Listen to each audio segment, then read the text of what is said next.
Welcome to FutureSight's August briefing, where we talk about 6 ventures we're currently excited about this month.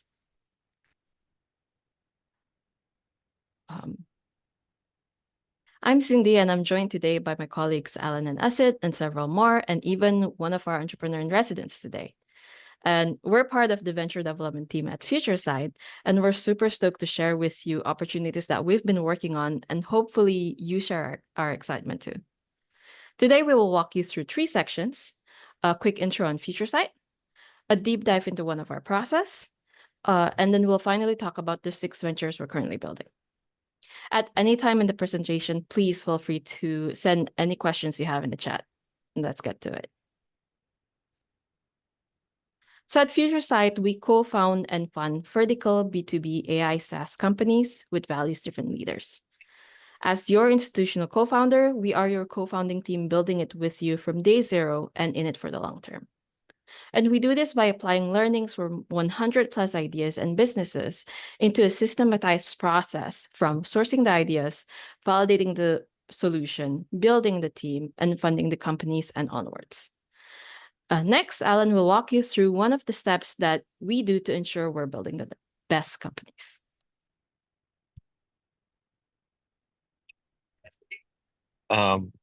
Hey, graveyard interviews. This is a fun one. Get dirty, digging up the past. This is something we do in-house, and it's really interesting. I'm sure you've all heard the quote, those who do not learn from history are doomed to repeat it. So let's imagine, we're a year out, maybe 2 years out. You spent some time building a product. The tech is looking good. The architecture was good. You built a go-to-market plan. You've got a couple of team members lined up either on the bench or, coming on board. And you've even got a first few customers. You were able to, get the pilots, going, and everything's looking great. And then one day, poof, it's gone. You're out of money. For some reason, the market said no thanks when you thought it was, saying, come on in. And so what if, there was somebody who had already walked the path you're about to take, somebody who had built a similar tech, somebody who had chased the same customers and failed. So the real tragedy here is that they didn't try, is that you didn't learn from their learnings. So the way that we do that in-house is what we call the graveyard interview. And it's one of the fastest ways to save yourself months or even years of wasted time. So I'll show you exactly what the graveyard interview is, how we do it, what to ask, and being able to turn somebody else's failure and learnings into your competitive advantage. So let's move forward, Cindy, if you can advance the slides a little bit. So you can see we've got this little acrostic style poem or acronym here that GRAVE actually stands for first, gather. So let's just say what it is. A graveyard interview is a conversation with someone who worked at a company that failed trying to solve the same problem that you're trying to solve now. So these conversations are gold for one reason. They tell you where the landmines are before you're going to step on them. If you're brave enough to potentially kiss your startup baby, goodbye, you can use the GRAVE method and, start with this. So first, gather. Find a few companies that no longer exist that may have pivoted away from your problem space or tried to do it and failed. Research. Figure out who are the key team members, the funding sources and customer segments that they were going after to try to understand, is it exactly my business idea? Is it a little bit different? Who is this person? What's their background? How is it different from mine, etc. After you've got a good sense of the lay of the land, approach them.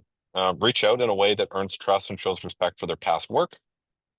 V for validate. We're going to use our questions to validate our learnings and confirm what killed the business and what actually worked.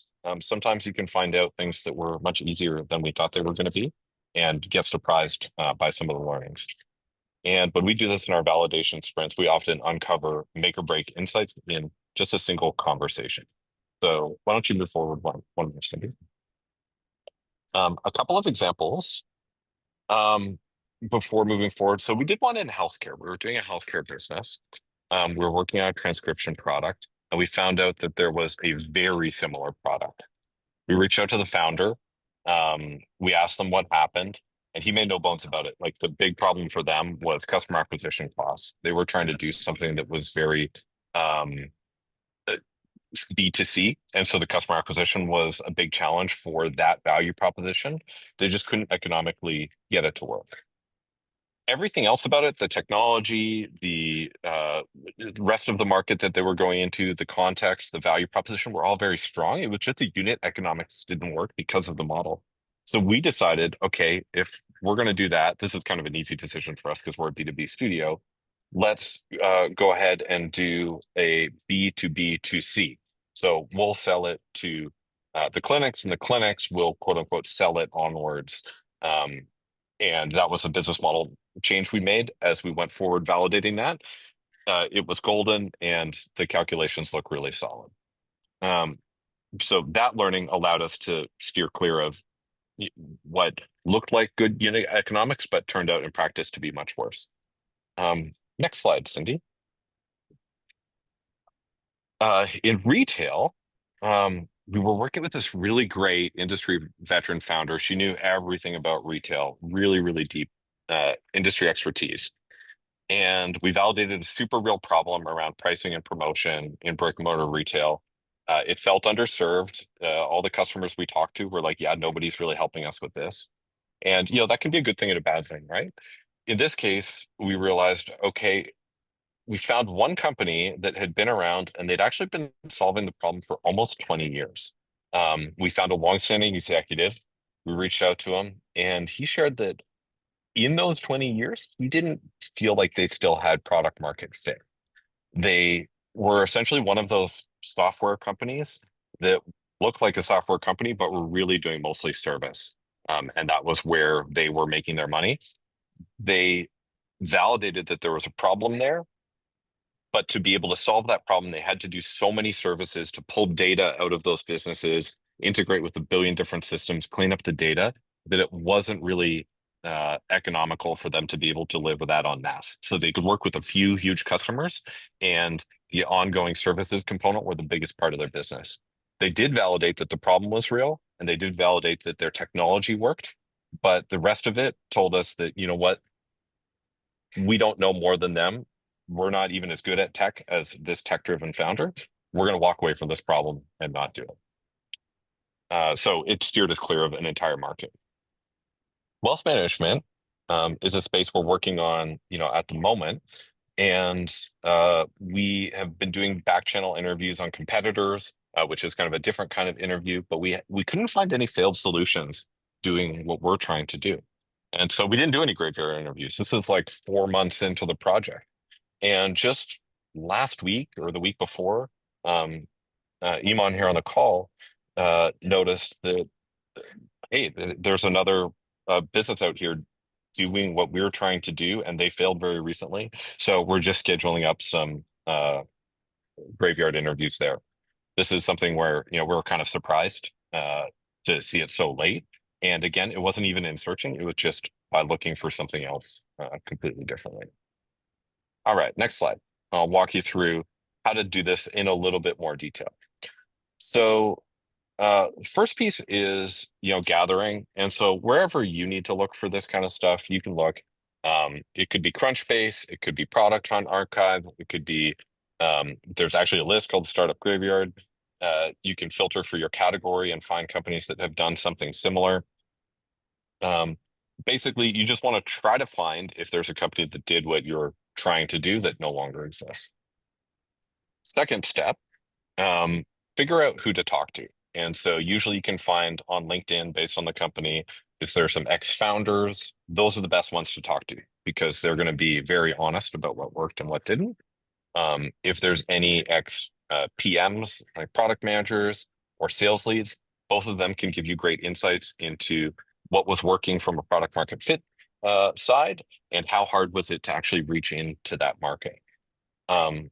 Focus on those who left, hopefully not like yesterday, because they might still be feeling a little bit raw and emotionally attached to the project. If it's 6 months or more, then you're going to be a little bit more sensitive. Use your own discretion there. So then, send them a note and just keep it really short and keep it human and tell them, hey, like, I came across your company while researching this problem space that I'm interested in solving. And it looks like you guys did some really amazing work. I'd love to hear about your journey and what you learned over a quick call. And just shoot them a LinkedIn. And if that doesn't work, just shoot them an email. And if that doesn't work, try to find them on another platform on X or whatever and slide into their DMs and get them on the phone. Again, people are usually really willing to talk about this kind of stuff. Next, you want to have a really clear set of validation questions, and they'll be based on what your key hypotheses are. And we'll talk about that another time in terms of how to draw those out effectively and prioritize what are your learning goals. But what you really want to do is learn, and you're not trying to pitch. You're not trying to convince them that the way that you're going to do this is better. You're really just selling, or sorry, you're not selling at all. You're just learning. What worked, what didn't, what surprised you, how did customers buy, what did they like, what was it like getting into the market? Whatever your key, learning goals are, ask questions around that. Whatever you don't know, you want this to fill in. And this is where you need to be a little direct is, asking them like, guys, like, how come it didn't work out? Why'd you fail? They'll give you single attribution fallacy, which is something that we all have as people, where we tend to put too much focus on one thing as the reason why. But it's good to know what they think it is. That can be important. Last, extract and apply your insights. So write down the patterns that you find if you do a couple of different interviews, and use them to make changes to your product, your pricing, your go-to-market. Worst case scenario, which is also a good case scenario, you learn that your idea isn't going to work and there's no change you can see to make it work. Just decide not to build in that space. I'm going to give you a couple common mistakes. One is don't accept vague answers. If people are saying like, yeah, we tried and, this part really wasn't working, get specific. Tell them like, okay, well, what do you mean people weren't buying, on calls, or the tech was hard? What was hard about it? What did you try? What didn't work? Just get them to keep talking until they really spill the beans. And they won't answer if they're not comfortable. So you got to work to make them comfortable. The second big mistake is your ego filter. You want this thing to work. You need to push for this thing to work. And as much as we're trying to invalidate and the bad ideas and validate, the good ones, we can get attached to the outcome of making it work. So don't let your ego give you confirmation bias. They failed for a reason. You want to make sure that reason is known to you, and you are not repeating that reason in any way. Saying, "Oh, we're better," or "We're different," or "We're not going to have that," just isn't realistic. So I'll leave it there. Next one, Cindy.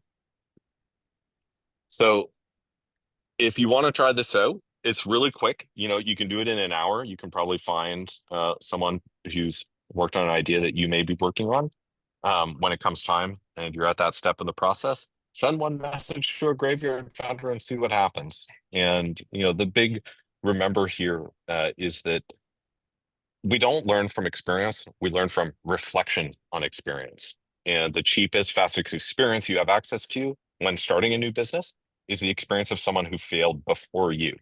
And as is often said, failure is a better teacher than success. So again, imagine all that time, money, and stress you could save if you get that one key insight that killed a previous company before committing 3, 6, 18 months.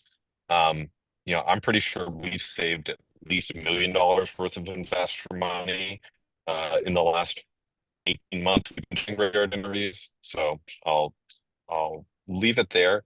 If there's any questions on graveyard interviews, drop them in the chat. We can cover a couple of these probably now.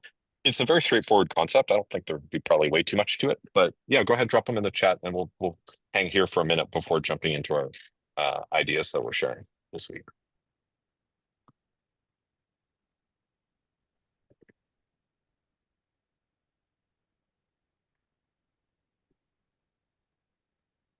Iman, was there anything that I missed that you would want to share about this as someone who participates in this process frequently? No, that was awesome. I actually shared two links, Failery and Startup Graveyard, in the chat. They have some companies with like a full analysis on why they failed in the entire history. So they are very cool to read through. All right, cool. All right, so there's no questions. We'll just keep rolling. Okay, so ventures we're building right now. We've got something we're doing in court transcription, and Susan is here to tell us about it. We've got a product in customer success. You might call it churn even. We've sort of been repositioning that. We've got a product in state tax, which is a little further along, as is the Wealth Advisor Assistant product, serving to private wealth. IP Watchman, which is a really interesting patent product. Asset's going to talk about that. And then we've got something in AI supply chain that's looking really interesting as well and super positive. And I might ask Iman to share a couple words on that. So first, I'm going to introduce Susan to talk about AI court transcription. And this is something we're looking at. Susan is a really incredible founder. We're lucky to be working with her. I'll hype you up a little bit, Susan, before handing you the mic. She worked as CEO of a publicly traded company most recently, and has also worked in smaller service businesses, and owns one on the side, as well as working in medical transcription previously in the past. So, as far as a partner who really understands the space, we're really fortunate to have Susan's vision and experience on board. So, Susan, tell us about what you're thinking next, and where we're exploring with AI court transcription. Yeah, thank you, Ellen. And I just want to say, I have been not a serial entrepreneur, but a serial remodeler of businesses. So my background has always been in running companies, definitely in re-engineering them, but I've never had the opportunity to actually start from the ground up. My experience so far with FutureSight has been beyond incredible. I have learned so much in the last 2 months just from the team and the way they have helped me frame my idea and validate it. I think if I would have known what I know now, when I was running the companies that I ran, they would have been significantly more successful. And I do come from a long tenure in the transcription agency. I worked for Nuance. I founded a medical transcription company that was sold to private equity. And most recently, I ran a publicly traded transcription company that was really also not only services, but also legal tech. We were building platforms that allowed service organizations to better manage the production of human-based transcription. When I left that industry in January of last year, I was somewhat frustrated at the rate with which disruption was taking place. There was an inequity within the industry that didn't allow for people to truly have access to the transcripts. It is a huge industry. It is estimated at about $17 billion with a CAGR of 7%. And the challenge on the other side of it is that certified court reporters and actual skilled resources in that space are retiring, and they're not being replaced. It is a 3-year certification process. Learning to do this, to make a certified court transcript, is a long training process, and we just don't have people going into the space. Unfortunately, it is a very expensive document to produce. It is highly complex in terms of the formatting, and it is also highly delayed, and it takes a long time to get out the door. So once the recording is made, it is normally 3 days to 3 weeks to actually get the court report back in the hands of the people that need it to work it through their legal strategy.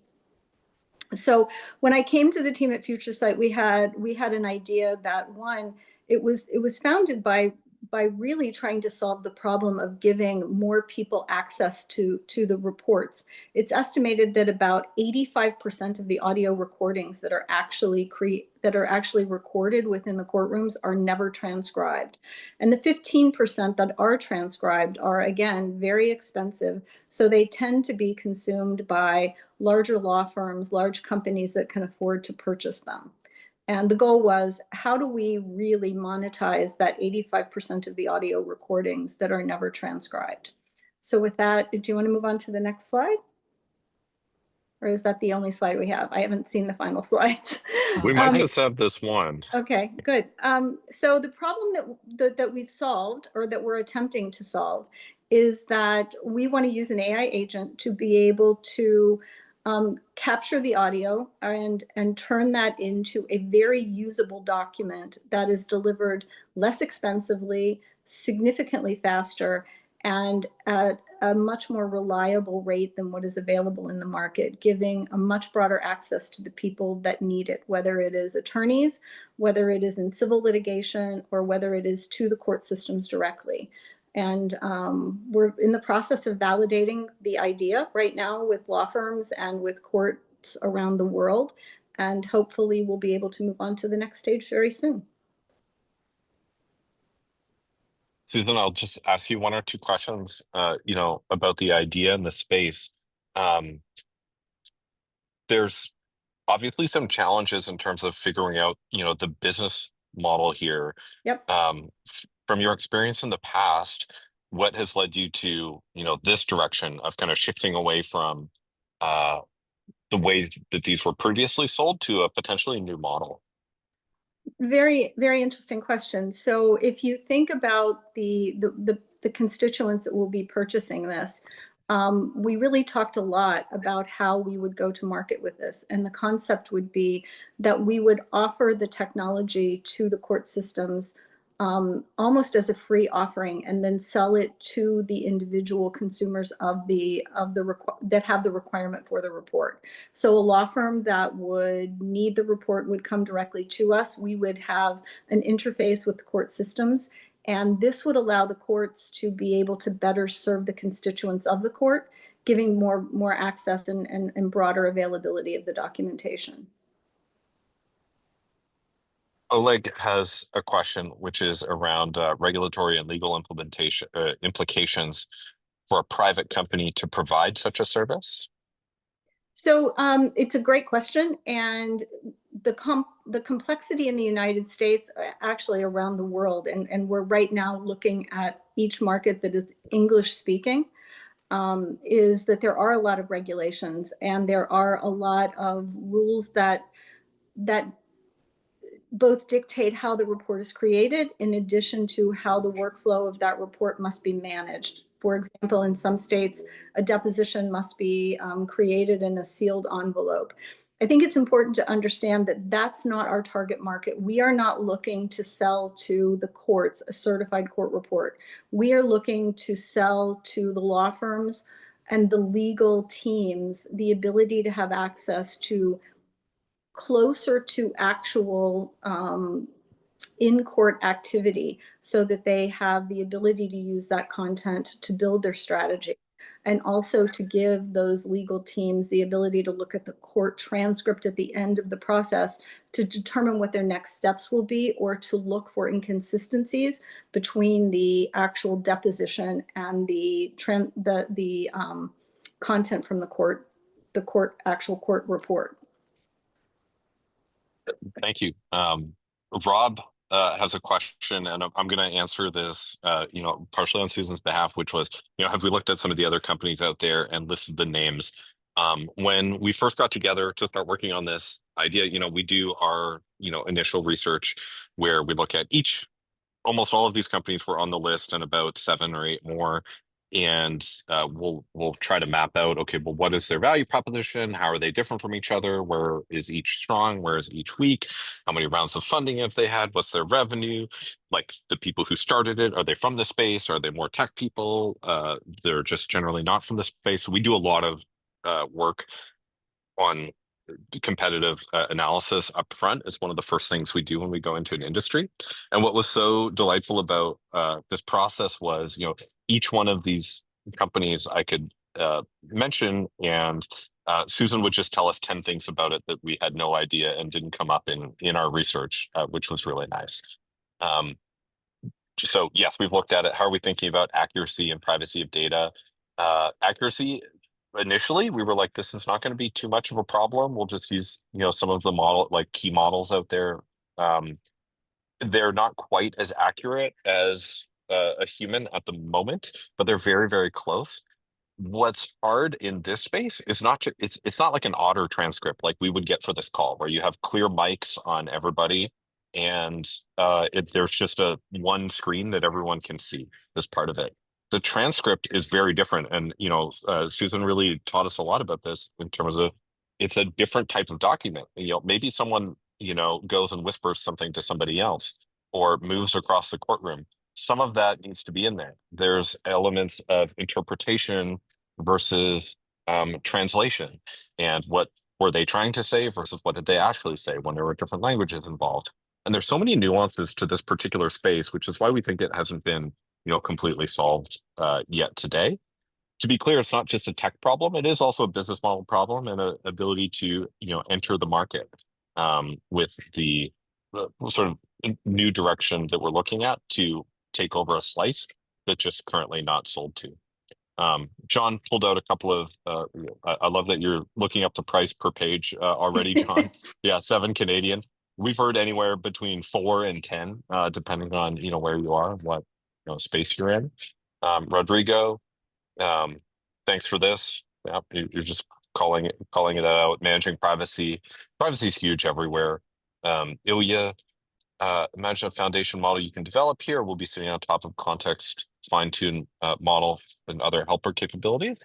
So if you think of this space as kind of like 3 pieces, the first is how do you get the audio and just turn it into text? How do you take the text and turn it into different speakers and context? And then 3 is how do you turn that context into more of a court style transcription using whatever details are required within the jurisdiction that you're in. Each one of those has a different answer. Some of them will piggyback on top of what's already out there and existing models. Some of them will have to build ourselves and really fine tune. So the reason I ask is I've looked into this myself, not for court, but for other similar settings. And it's interesting how much uplift you can get out of adding proprietary capabilities on top of foundation models in many settings. That alone can actually make a massive uplift. But if you get into really far down into the edge cases, then that can be a reason to build a foundation model in some cases. Yeah, that's essentially echoes, some of our thinking. June, how is video being used? This is something that's not really used very much today. There is video available in some cases, but not all of them. And image processing, that's going to be really expensive to serve that today. In the future, obviously, the price of all this stuff is just going to continue to fall. So we're not seeing that as a part of version 1. There's only so many problems you can solve in the MVP, right? And if that's not something people are demanding for today, we can fortunately leave that out and keep the problem of the MVP smaller. Question: what's the accuracy of court transcripts? What's the target we're aiming for, Susan? And again, it's more complicated than just the word accuracy. It's these other components that we discussed. People often refer to word error rates when they think of speech-to-text technologies. And in human-based court transcription, which is often a speech-to-text with human editing over the top of it, the target is about 99, 98.5.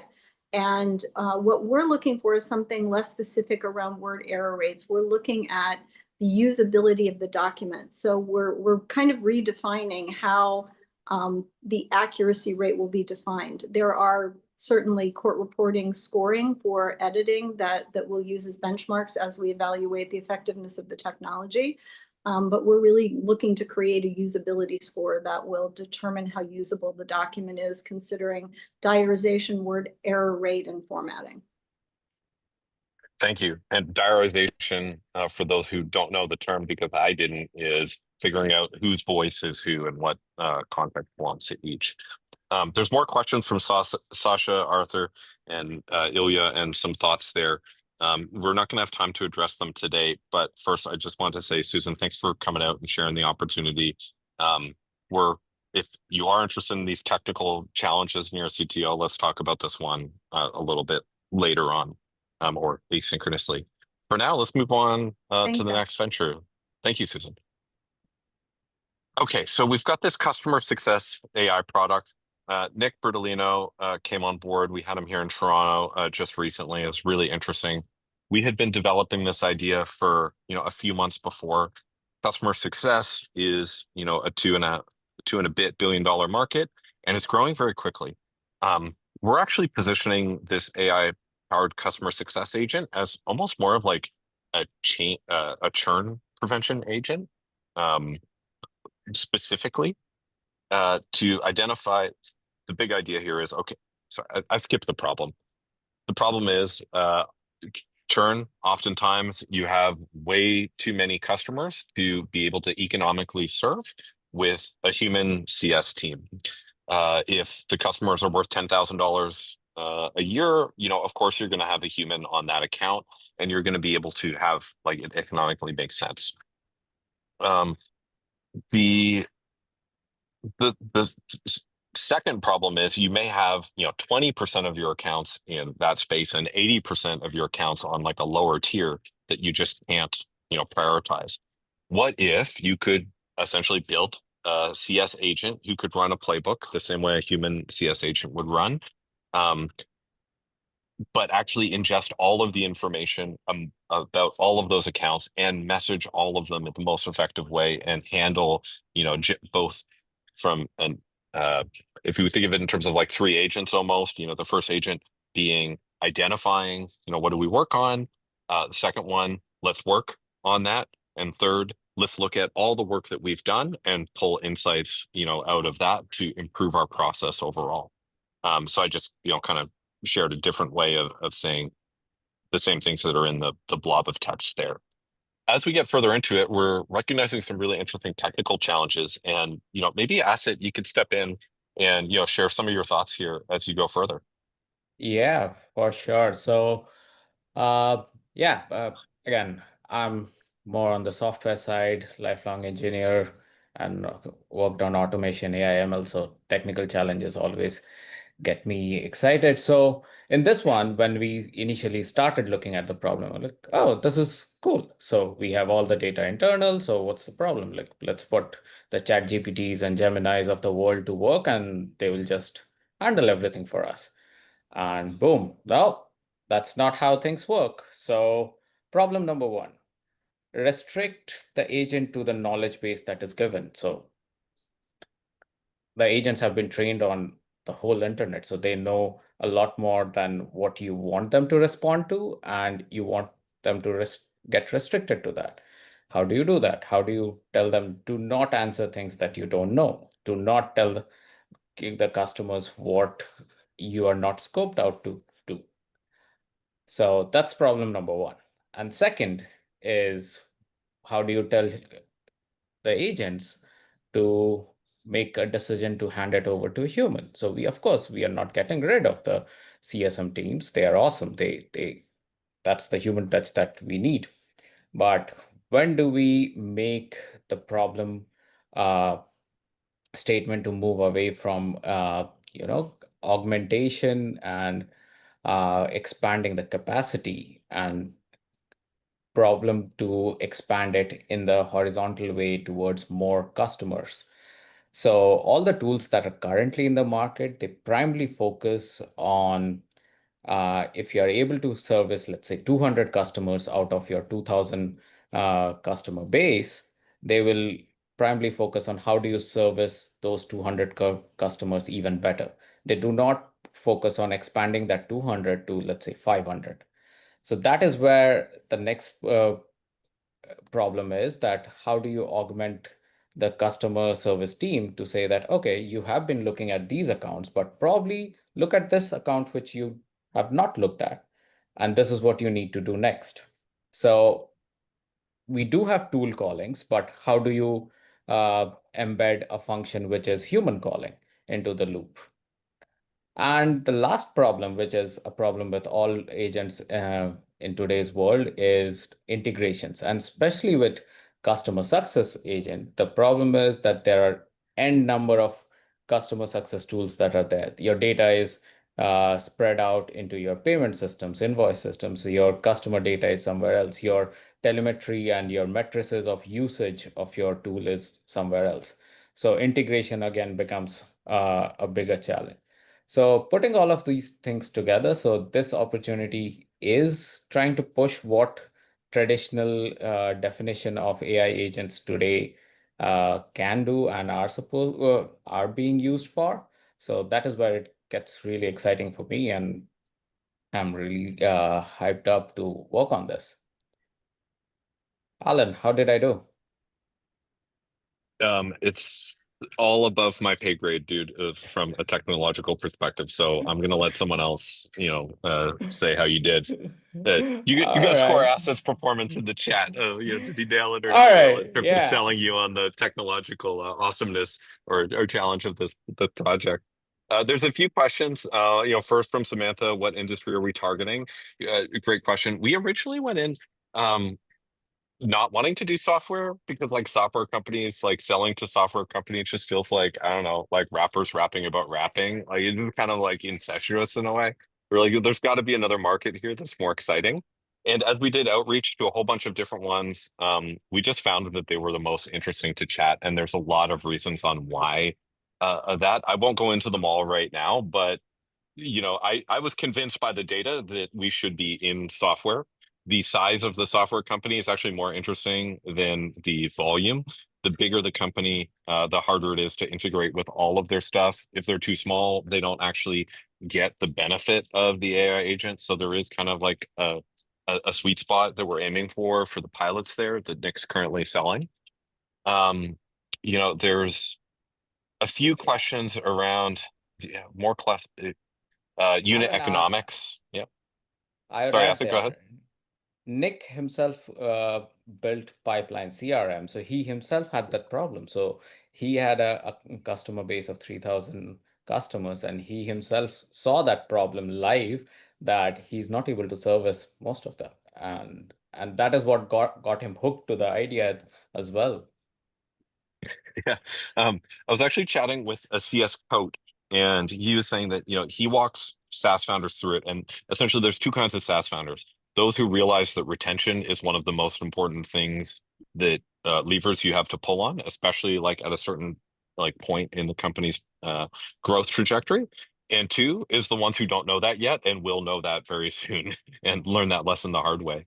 And by essentially building a growth ceiling calculation where you say, okay, well, if this is your turn and this is how many customers you're acquiring, I went through this experience myself of building a software company and seeing the number, go straight up and to the right. And it's like, we're geniuses. Look at this. We're going to be rich. This is easy.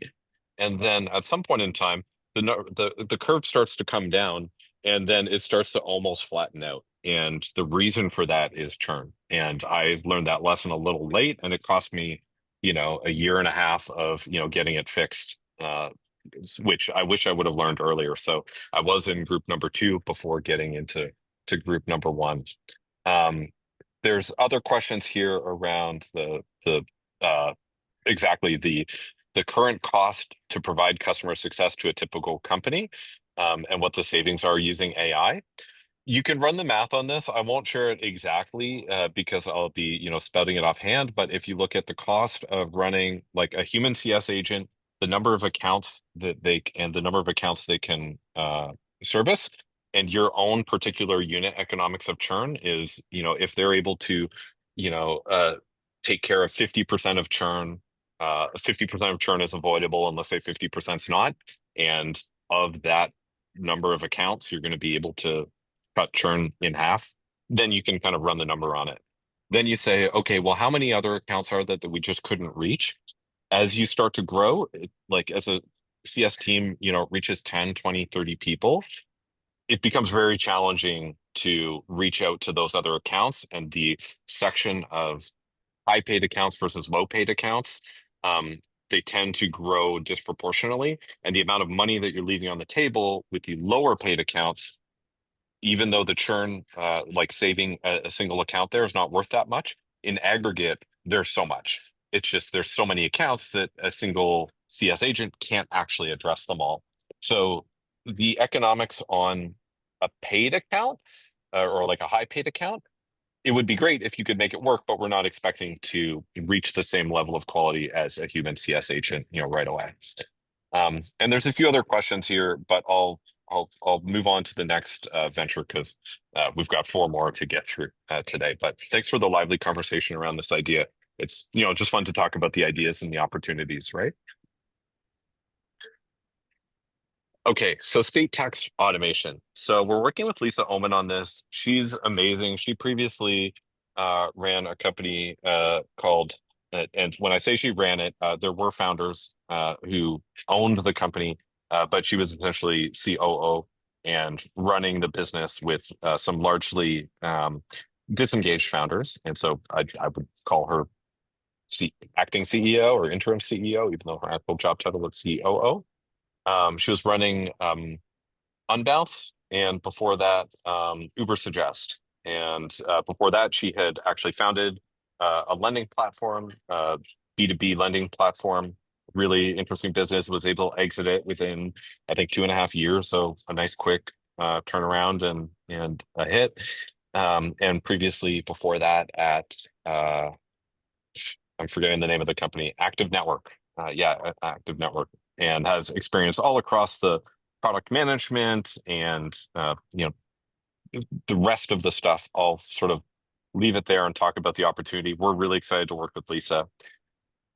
What we identified and shared a bit of this last month was that there is a market for state tax where there is this problem in terms of tax where let's say you have you're a SaaS company, for example. We'll use software companies again just because we're there, and you're selling across the states. Once you sell a certain amount in a particular state, you need to start charging and remitting tax, including on all of the sales that you previously did.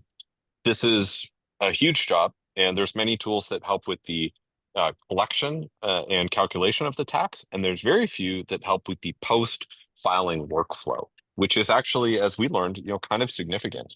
So we identified some really true white space. We don't see this very often, where you get an idea and there's just like nobody doing it. There's just nobody doing this. And, there's service agencies doing it with humans, but there's nobody doing it, technically. So we said, okay, could we build a platform that monitors and automates compliance across all 12,000 plus US jurisdictions? There's dozens and dozens and dozens of different portals that someone may need to log into and monitor.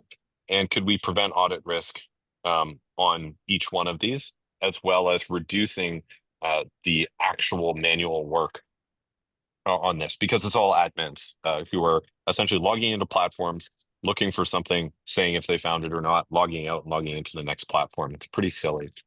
So when we've been working on this problem, at first it looked super promising. And then as we developed the solution and started showing it off to clients, they were like, yeah, it's good.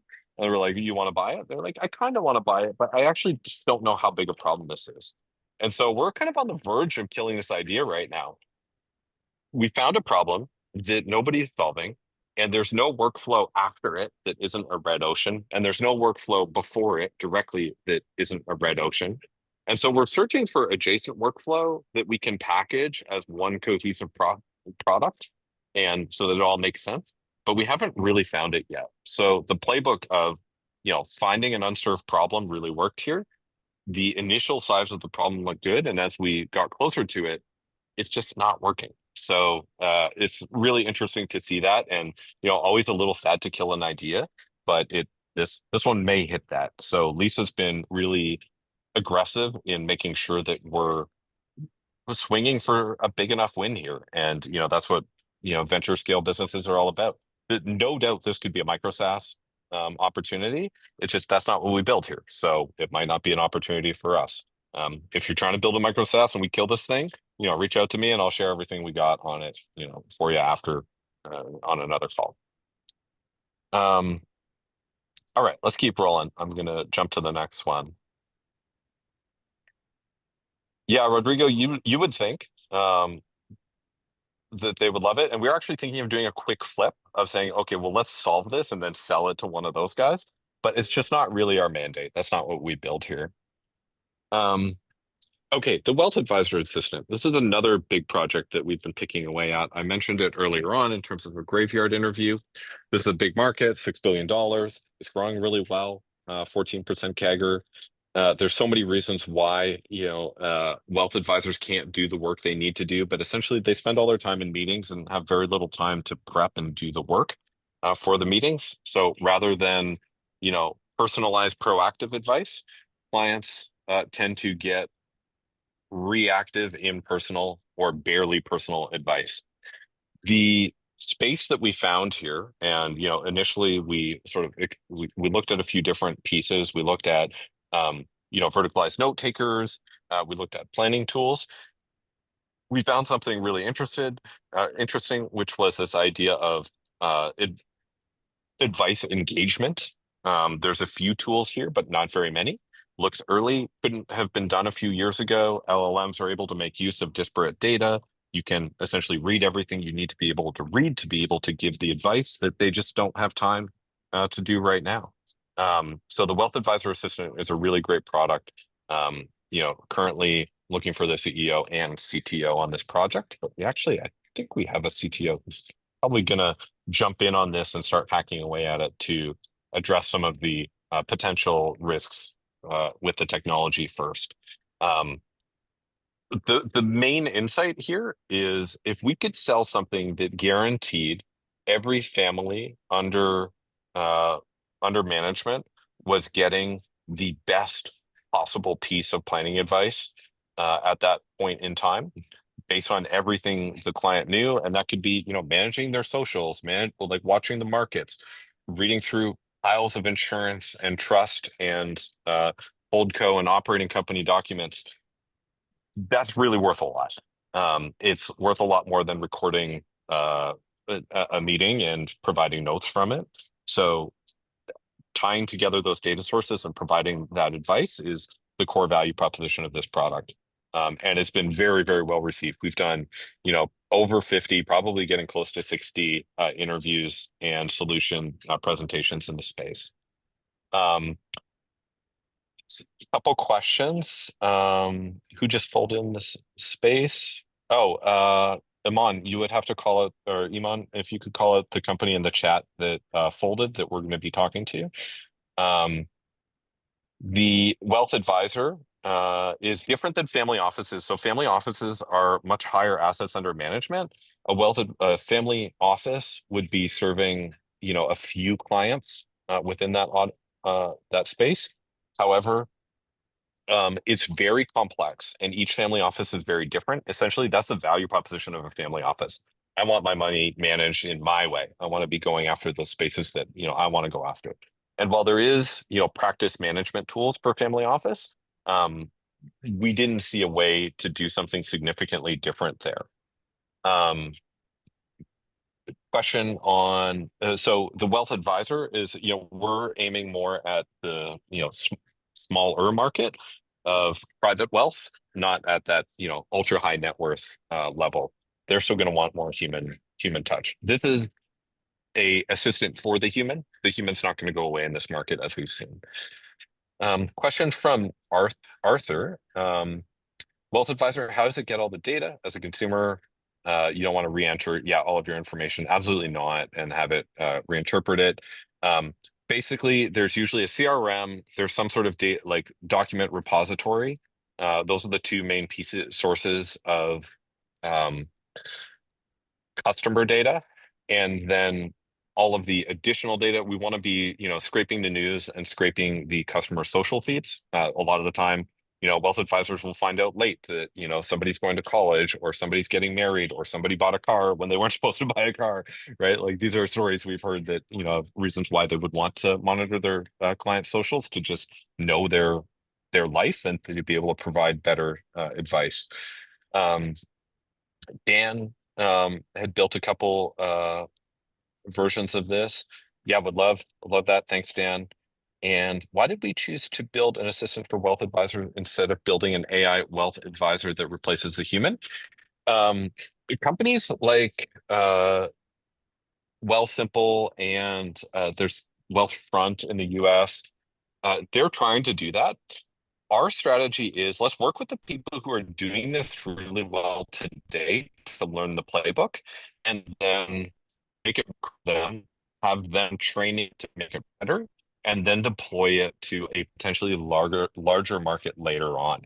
We're employing that strategy in another market as well, where we're learning from private schools and then being able to take that knowledge to public schools afterwards.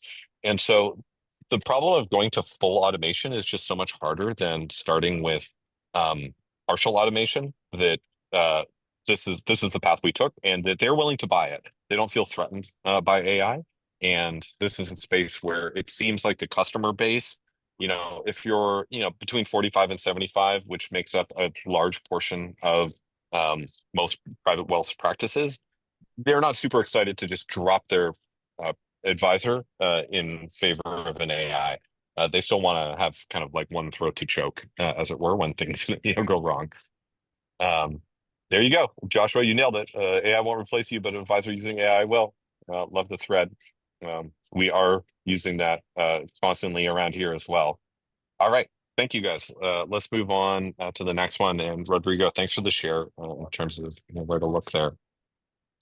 IP Watchman, I'm going to throw this to Asset. You've been, leading this project, and I think it's really interesting.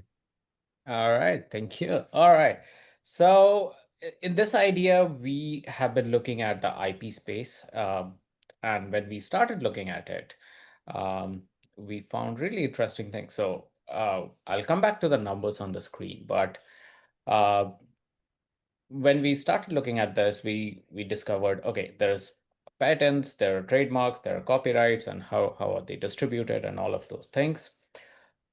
We started looking at it from the application perspective, because that is what the whole of IP world talks about.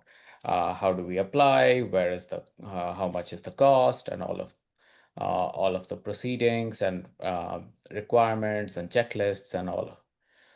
But during these conversations, what really came to light is an interesting fact that IP is really looked upon in today's world just from the perspective of protection, or as an internal compliance requirement, that I need to have an IP around a design, I need to have an IP around XYZ things. And the other part of owning an IP, which is basically licensing and enforcing it, which is the part which brings in money and revenue related to that IP, is an open white space. So just for context, with the number of patents, so on an average, 300K patents get granted in US alone each year. At any time in US alone, there are 3 million active patents which can be enforced. And the numbers for trademarks and copyrights are just way larger than those.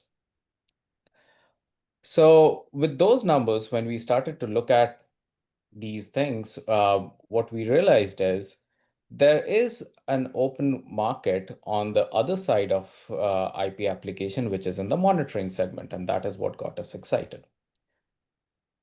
To give you an idea of the market that we are talking about, the application market on a whole, when we talk about the cost of around 10 to 15K USD per application, each year, the turnover of money is around $10 billion.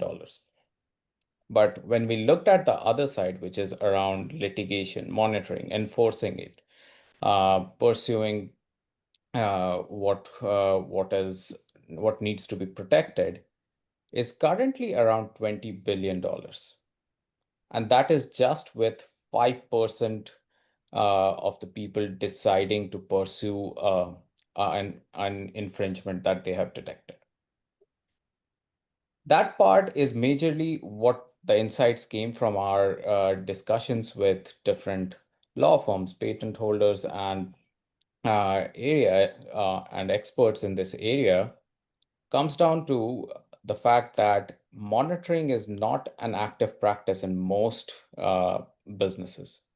Only the biggest and largest of enterprise have monitoring, And even when they have monitoring, they are majorly focused, or I would say more focused on trademarks because they are more easier to scan and get an hit on than on patents. So looking at those, we found out that there are three primary opportunities that we have in this area. Again, this is very early stage, so we are still not fixed on one, but there are three that are really, really interesting to us. So the first one, as I already said, in the monitoring and detection part, only 10% of infringement is detected in today's date. And Hey, less than Asset, I got to 5. give you a time check, buddy. We're hitting the end of our time. I ate up all your time earlier. Can you wrap Okay. this one quick? Okay. So we have that one, only 10% detected. So if our solution can increase that, that is an opportunity that we are looking at. The second one is in any kind of patent application, there is a 18-month blind spot. However, most people have told me that that is an impossible thing to solve, but that is an opportunity no one is solving. And the third one, which is there with most businesses, is the top of the funnel problem, that most people who can pursue an IP application are not doing it because they either don't know about it. Second, they don't want to get into the legal bindings and get into the things. And the third is the tremendous pace at which technologies change. So they don't see the point of holding an IP, which might change in a year, where the IP comes in granted in around 18 to 24 months. So that's all from my side. Interested to talk about it if any one of you find that really cool. All right, thanks all. Well, if you have to jump, we'll send you the file afterwards, and you can check out, just do the transcript of the recording video. So if you got to jump now because it's the top of the hour, thanks for joining us. We really appreciate you. We'll finish. We'll just share one more opportunity. I think we have Cindy, and then we'll share a sort of final slide and do a couple of minutes of Q&A. The last opportunity we're looking at is an AI supply chain assistant. Obviously, a potentially huge market here for AI supply chain that's been growing like crazy. This is one that kind of blows us away whenever we look at the numbers. There is a huge problem in this space with communication of just people calling people saying, "Hey, where is the thing?" And different agents talking to different agents. That's really done, or like human agents talking to different human agents. That seems like it's really ripe for some sort of disruption at some point. I think we have an expert, an SME from the space, which I think is Jeremy, on the call. And so I just want to give a shout out to Jeremy. I'm not going to put you on the spot, man, but thanks for joining. Let's jump to the last slide. I'm not going to spend too much time, talking about this idea. You can look at it and kind of like explore it on your own. I wanted to share this, which is just that, we're seeking customer, CTO, and advisors for the AI Court Transcription project with Susan, AI customer success and sort of churn reduction with Nick, and state tax automation. We're not sure if we're going to keep or kill this idea, but if you're a CTO like really passionate about tax, we have a couple of other ones that we're working on around it, or an advisor from the space that you'd like to connect with us, or actually know a customer, somebody who's struggling with this problem and want to breathe life into it, we'd be happy to talk to them and potentially help them out. And we're seeking CTOs, CEOs, customers, and advisors on the Wealth Assistant product, our IP Watchman product, and the AI supply chain product. I didn't have much time to talk about.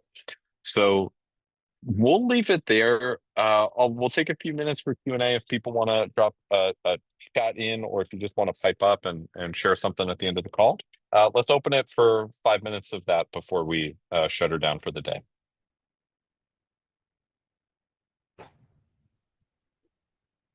Hi, good afternoon. I had a question on the IP Watchman. Is it vertical specific, or are there any specific verticals that you're prioritizing?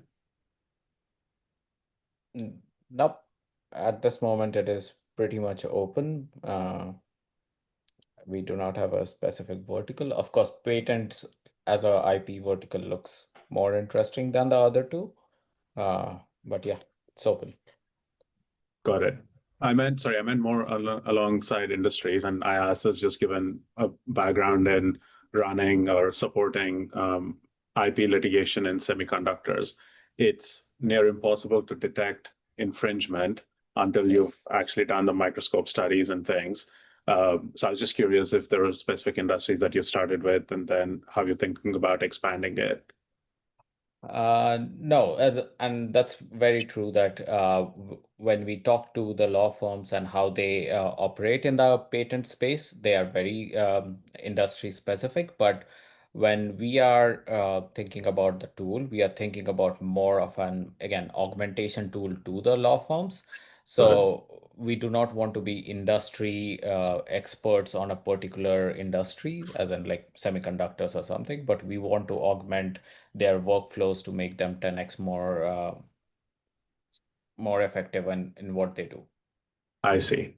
So I assume it's a way to make things like building the claim charts, actually filing the briefs, making all of those Yes. fast. I see. Got it. Okay. Thank you. That's where our mind is. Still nothing decided. Got it. Okay. Early Thank you. stages. Early stages. Thanks for the question.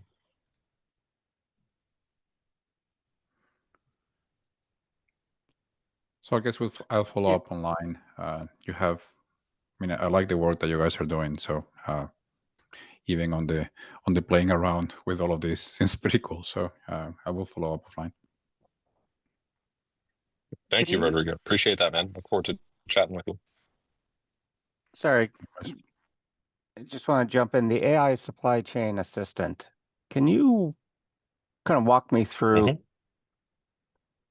kind of the vision around this? I know we talked about it kind of really quickly at the end. Yeah. So there's a couple of interesting things happening here. Let me see if I can pull up the sort of one pager on it. So I think, and Iman, if you're here, you can also speak to this because you're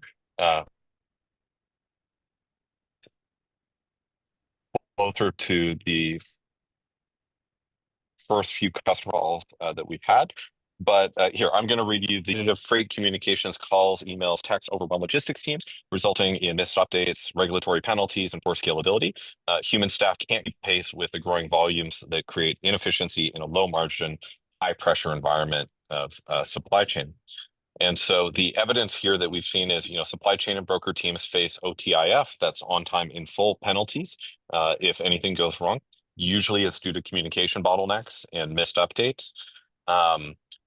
US mid-sized brokerages may handle thousands of daily calls. So there's a lot of volume there that these brokers are managing at the moment. And the staff can't follow up on everything in every transaction. There's been lots of systems built to try to help people do this. But to automate it completely in the AI of voice or in the era of voice automation that we're in is, a really interesting opportunity. The sort of, third out of four piece here is companies routinely spend hundreds of thousands of dollars annually on offshore call centers. The best way you could solve the problem in the past was just throwing more bodies on it. And that contributes to that sort of $26 billion US logistics business process outsourcing market. And then lastly, we're seeing early customers starting to deploy AI communication assistants. And those ones report 33% lower operating costs already, with the worst version of this that they're ever going to have. And that tells us something, not to mention significantly faster call resolution, which has, a sort of like uptick apart from just the cost. So we're looking at mid-sized to enterprise freight brokerages and 3PLs operating in the US, carriers, forwarders, and transport companies with high communication volumes, warehouse and supply chain operation teams managing inbound and outbound shipment coordination. We expect it to be the head of logistics, the supply chain, and operations. Chief Supply Chain Officer, VP Logistics, Director of Operations would be the potential buyers. And looking at decision makers like Chief Supply Chain Officer, VP Logistics, Operation Directors, and Procurement Leaders. Okay, so you're on Does the that shipping help a side. little bit, Mark? Yeah, so you're sitting on the kind of more on the shipping side as opposed to the receiving side in this concept. I think well, brokers would do both sides, right? They'd be, both receiving and ship. Sorry, what I'm trying to pin into is are you in kind of servicing the shipping industry itself to help them with their communication, or are you aiming to help the manufacturer who is, say, receiving, supplies from dozens, hundreds, thousands of suppliers and has to coordinate all of that? So, for instance, a car manufacturer who has just-in-time inventory and is hugely reliant on their supply chain, for them to understand the lay of the land for the stuff that's coming in. And those are, I see as being two very, very different things. I think we're going to go. So, yeah, we're looking at the people in between, not necessarily at either end. However, the people at either end are often making the calls to the brokers in between, trying to get a sense of status of where things are.